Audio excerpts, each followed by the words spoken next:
నా దగ్గర ఇంకో కాపీ ఉంది. ఏంటమ్మా నువ్వు అనేది? I had a copy. ఈ కేస్ కి సంబంధించి ముఖ్యమైన విషయం చెప్పడానికి దీప్తి వాళ్ళ అక్క న్యూయార్క్ నుండి లైవ్ లో ఉన్నారు. ముందు ఊరిని ఆపండి. ఈ నేరంతో దయాకి ఏ సంబంధం లేదు. నా చెల్లిని చంపిందా నలుగురే. నా దగ్గర సీడీ ఉంది. ప్లీజ్ అర్జెంట్ గా టెలికాస్ట్ చేయండి ప్లీజ్.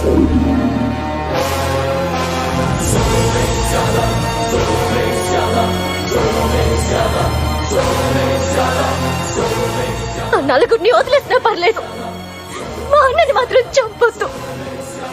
ఏ అన్న చేయలేని త్యాగం చేస్తున్నాడు. జడ్జి గారండి, జడ్జి గారు!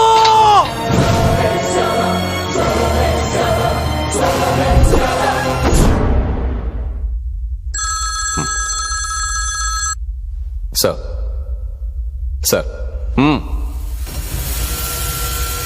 దయా, నీ ఊరిని ఆపమని ఆర్డర్స్ వచ్చాయి. ఈ నేరం నువ్వు చేయలేదా? టీవీలో సీడీ మొత్తం టెలికాస్ట్ అవుతుందంట.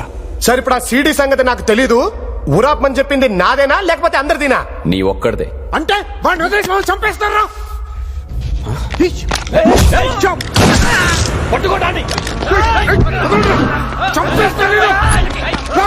సార్ ఆ పిల్లకి 40 రోజులు నరకం చూపించారు సార్ ఈ ఎదవలు. 2 నిమిషాలు ఊరుతో నా కొడుకులు చెప్పదు. ఒక్క 10 నిమిషాలు కట్లు పంచారు. చూడండి ఏం జరుగుతుందో ఇప్పుడు సార్.